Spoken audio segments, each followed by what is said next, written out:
നമ്മുടെ കണ്ണിൽ എന്തെങ്കിലും ഒരു ഫോറിൻ ബോഡി ലൈക്ക് പൊടിയോ മറ്റോ പോയി കഴിഞ്ഞു കഴിഞ്ഞാൽ എന്തൊക്കെ കാര്യങ്ങൾ ശ്രദ്ധിക്കണം എന്നുള്ളത് നോക്കാം. ഞാൻ ഈ വീഡിയോനെ 3 പാർട്ടുകളായിട്ട് തിരിക്കാം. അതിൽ ഫസ്റ്റ് വൺ, കണ്ണിൽ എന്തെങ്കിലും വീണ് കഴിഞ്ഞാൽ ചെയ്യാൻ പാടില്ലാത്ത കാര്യങ്ങൾ. രണ്ടാമത്തേത്, നിർബന്ധമായിട്ടും ഒരു ഡോക്ടറിനെ കൺസൾട്ട് ചെയ്യേണ്ട സിറ്റുവേഷൻസ്. തേർഡ് വൺ, നമുക്ക് തന്നെ സ്വയം മാനേജ് ചെയ്യാൻ പറ്റുന്ന കുറച്ച് സ്റ്റെപ്സ്. ചെയ്യാൻ പാടില്ലാത്ത കാര്യങ്ങളിൽ നിന്ന് തന്നെ തുടങ്ങാം. കണ്ണിൽ എന്തെങ്കിലും പൊടിയോ മറ്റോ പോയാൽ കണ്ണ് തിരുമാതിരിക്കുക, റബ്ബ് ചെയ്യാതിരിക്കുക. ചിലർ കണ്ണിലേക്ക് ശക്തിയായിട്ട് മറ്റുള്ളവരെ കൊണ്ട് ഊതിക്കുന്നതൊക്കെ കാണാം. അത് പരമാവധി അവോയ്ഡ് ചെയ്യുക. ഷാർപ്പായിട്ടുള്ള ഒബ്ജക്ട്സ് ലൈക്ക് സേഫ്റ്റി പിന്നൊക്കെ വെച്ചിട്ട് ചിലർ പൊടിയെടുക്കാൻ ശ്രമിക്കും. അതൊന്നും ചെയ്യാതിരിക്കുക. ഇനി ഇത് ചെയ്താൽ എന്താ പ്രശ്നം? സിമ്പിൾ ലോജിക്കാണ്.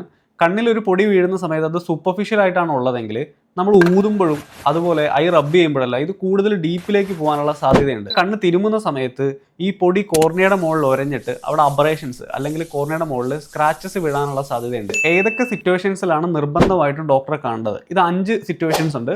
ഓരോ നോക്കാം. കണ്ണിനുള്ളിൽ പൊടി സ്റ്റക്കായിട്ടിരിക്കുകയാണെന്ന് തോന്നിക്കഴിഞ്ഞാൽ, ഹൈ സ്പീഡ് ഇഞ്ചുറീസ്, അതായത് പവർ ഉപയോഗിച്ച് ചെയ്യുന്ന വർക്കുകൾ റിലേറ്റഡ് ആയിട്ട്, എക്സാമ്പിൾ പറയുകയാണെങ്കിൽ ഇപ്പോൾ വെൽഡിങ്, ഗ്രൈൻഡിങ്, ഹാമറിങ്, ഈ വർക്ക് ചെയ്യുന്നതിനിടയിൽ കണ്ണിൽ എന്തെങ്കിലും ഫോറിൻ ബോഡി പോയാൽ, കണ്ണിൽ നിന്ന് ബ്ലഡോ ഫ്ലൂയിഡോ എന്തെങ്കിലും പുറത്തേക്ക് വരുന്നുണ്ടെങ്കിൽ, കണ്ണുകളിലെ കൃഷ്ണമണിയുടെ വലിപ്പത്തിൽ എന്തെങ്കിലും വ്യത്യാസം ഫീൽ ചെയ്യുവാണെങ്കിൽ, ലാസ്റ്റ് വണ്ണ് കെമിക്കൽ ഇൻവോൾവ്മെന്റ്, അതായത് എന്തെങ്കിലും കെമിക്കൽ, കളനാശിനികൾ, അതുപോലെ ആസിഡ്സ്, ഈ വക സാധനങ്ങളൊക്കെ കണ്ണിനുള്ളിൽ പോയി കഴിഞ്ഞു കഴിഞ്ഞാലും നേരത്തെ പറഞ്ഞ സിറ്റുവേഷൻസിൽ എല്ലാത്തിലും നിങ്ങൾ നിർബന്ധമായിട്ട് ഹോസ്പിറ്റലിൽ പോകണം. ഇനി നമുക്ക് തന്നെ സ്വയം എന്തൊക്കെ ചെയ്ത് കണ്ണിലെ ഫോറിൻ ബോഡീനെ പുറത്തേക്ക് എത്തിക്കാം എന്നുള്ളത് നോക്കാം. നമ്മുടെ കണ്ണിനുള്ളിൽ എന്തെങ്കിലും ഒരു ഒബ്ജക്റ്റ് പോയി കഴിഞ്ഞു കഴിഞ്ഞാൽ അപ്പം തന്നെ കണ്ണ് റിഫ്ലക്സ് ടിയേഴ്സ്, അതായത് കണ്ണുനീര് കൂടുതലായിട്ട് പ്രൊഡ്യൂസ് ചെയ്യും.